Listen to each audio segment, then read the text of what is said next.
besh! Ang paggawa ng karing-karing ang pangarap ng aking mga anak, o 'di ba? Tiyaga-tiyaga lang talaga dahil makapagbibigay ito ng kasiyahan sa kanila. So nag-grocery ako, bumili ako ng mga ilalagay diyan. Talagang alam niyo naman ako, gagawin ko lahat para sumaya lang. Kaya tiyaga lang, alam mo naman mag-isa lang din kasi ako kaya talagang kailangan na tumutok para matapos ang gawain. Ayan yung mga binili kong mga laruan nila. Bumili rin ako ng panghalo-halo ko. And then later on, naikabit na rin namin. Ayan, sa tulong ng aking mga anak. O, diba? Napakarami nila pero napakasaya. Alam mo, hindi man ako napapagod. Kundi tuwang-tuwa talaga ako. Talagang masayang-masaya ako dahil ramdam na ramdam ko ang pagmamahal nila at masayang-masaya sila dahil birthday ko. So, I thank the Lord sa children ministry ito na nagbibigay talaga sa akin ng saya. So, ayan, tulong-tulong kami sa pagpapaayos. Alam niyo naman, hindi ako basta-basta galaw ng galaw dahil alam niyo naman yung aking leeg. Kaya kailangan may tulong din sa kanila. So, tuwang-tuwa naman ako dahil napakasipag at napakabait ng aking mga alagang ito. Talagang sanay na sila sa akin sa tuwing magkakaroon kami ng party. Pero ngayon, it's my special day. So, I thank the Lord for giving me the strength. Diba? Kasi kahit pa paano, talagang pinagaling ako ng Lord. Kasi kung hindi talaga ako makakapag-celebrate ng birthday ko with them. Ang iyong kawaan, pawalang hanggan. Pinupurita sa kamay.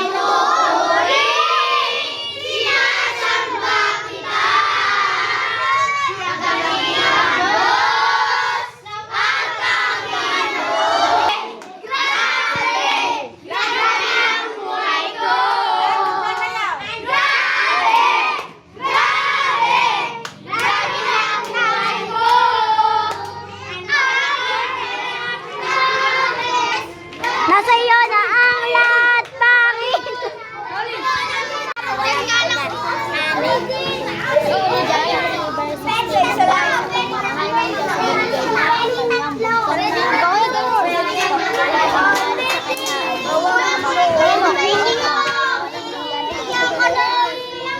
Versus ng dahil sa pagmamahal ng Diyos na binigay niya ang anak na si Jesus Cristo upang manalig sa kanyang mga paano kundi magkaroon ng buhay na walang hanggan. Amen.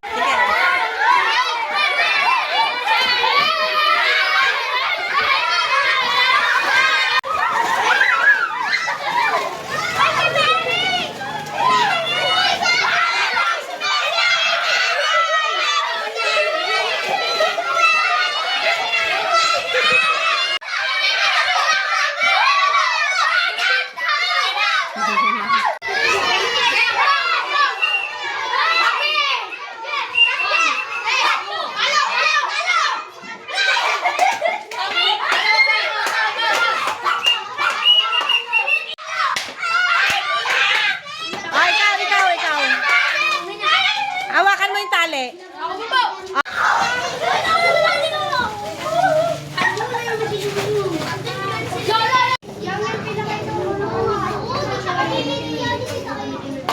Kakain ng cake lang, memorize nila yung ano.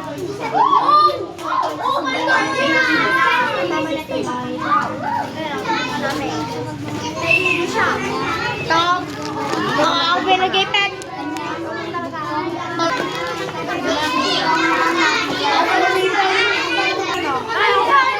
Dahil ako.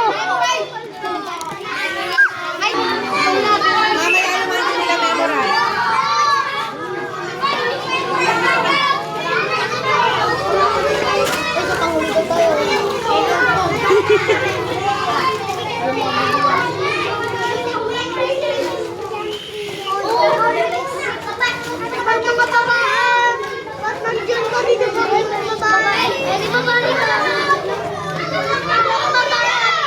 Ray, punta ka doon, oh.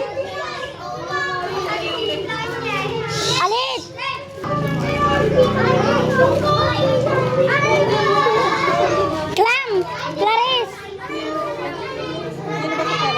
Ayun po. Ako, dusog kayo dito. Dusog kayo. Mabibigyan kayo lahat. Sino yung mga may memorize muna? Po. Ako po. Ako po, Tita Irene.